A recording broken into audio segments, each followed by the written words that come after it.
मसीह की प्रियो, एक बार फिर से हम आपके बीच में आए हैं। एक छोटे से टॉपिक को लेकर आए हैं और ये बहुत ही अद्भुत होने वाला है।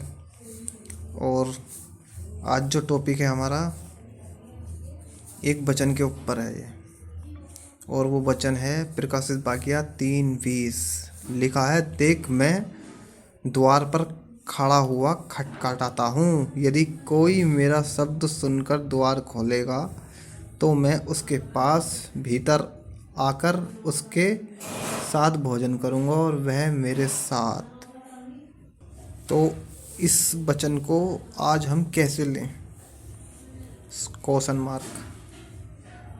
तो आप ये मत सोचना कि हमने ये वचन पढ़ लिया या प्रभु हमारे द्वार पे खड़ा है, शाम को हमें दुआ करनी है, प्रभु के लिए वचन पढ़ने हैं कि और आपको लगता है कि प्रभु हमारे द्वार पे खड़ा है और वक्त हो गया कि हम प्रार्थना करने बैठ जाएं, ये वचन पढ़ें तो प्रभु अंदर आएगा, है ना? ऐसा नहीं है। ये अंत के दिनों में प्रभु यीशु मसीह उसी के पास आएगा। पता है किसके पास?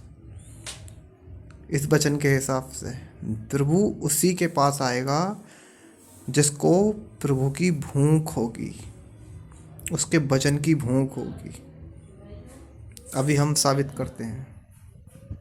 देखिए लूका 24:32 में क्या लिखा है। लिखा है, उन्होंने आपस में कहा, जब वह मार्ग में हमसे बातें करता था और पवित्र शास्त्र का अर्थ हमें समझाता था, तो क्या हमारे मन में उत्तेजना ना उत्पन्न हुई?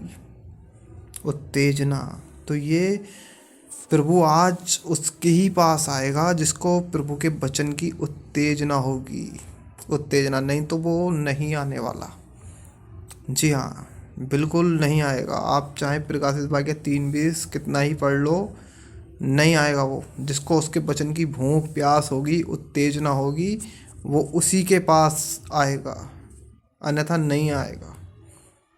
और अगर आप भूख प्यास रखोगे तो प्रभु आएगा, 100% आएगा। वो वचन की आपके अंदर भूख प्यास नहीं है तो वो कदापि आने वाला नहीं है। हम सबूत देते हैं, सबूत देखिए अभी देते हैं। लूका 24 अध्याय और वचन 13 से पढ़ने जा रहा हूँ मैं, और ज़रा ध्यान से आप भी सुनना। देखो लिखा है, उसी दिन उनमें से 2 जन इमाउस नामक एक गांव को जा रहे थे जो यरूशलेम से कोई 7 मील की दूरी पर था। वे इन सब बातों पर जो हुई थी आपस में बातचीत करते जा रहे थे। इमाउस के 2 लड़के जो प्रभु यीशु मसीह को क्रूस पर चढ़ाया गया, है ना, मारा गया, फिर तीसरे दिन जिंदा हुआ और सबको दिखाई दिया, 500 से ज़्यादा लोगों को, है ना।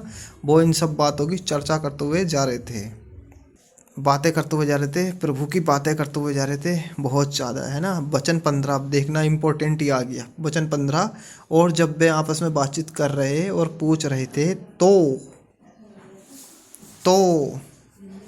यीशु आप पास आकर उनके साथ हो लिया। कैसे हो लिया? क्योंकि उनको उत्तेजना थी। किसकी? प्रभु की। उनको जानने की बहुत ज़्यादा जो है, प्रभु के बारे में जानने की और प्रभु की बातों को जानने की उत्तेजना उत्पन्न हो गई थी।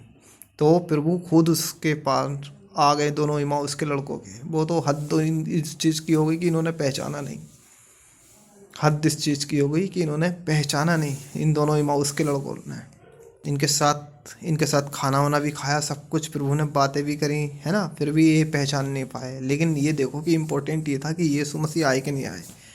वही मैं समझा रहा हूँ कि जिसको प्रभु की आज भूख होगी और जो उसके वचन की जो है ना उत्तेजना रखेगा अपने अंदर, तो प्रभु 3:20 प्रकाशित वाक्य 3:20 जो वचन है उसके हिसाब से आएगा। लेकिन कब आएगा? जब आपको उत्तेजना होगी तब आएगा, ऐसे नहीं आएगा। आप कितना ही द्वार खोल लेना, है ना, बाहर का अपने घर का मेन गेट खोल कर रख लेना, नहीं आएगा। उत्तेजना होगी तो आएगा। और ये हमारी उत्तेजना पूरी कर दी प्रभु ने। उसके लिए हम प्रभु का धन्यवाद करते हैं, क्योंकि हमें भी ऐसी उत्तेजना थी, बहुत ज़्यादा भूख थी प्रभु के बारे में, प्रभु के वचन के बारे में। ये हमारे अंदर तड़प थी, ये हमारी प्रभु ने पूरी कर दी। और बस यही कहूँगा कि प्रभु औरों की भी करे जैसा हमारी करे। फिर मिलते हैं नेक्स्ट वीडियो में। जय मसीह की।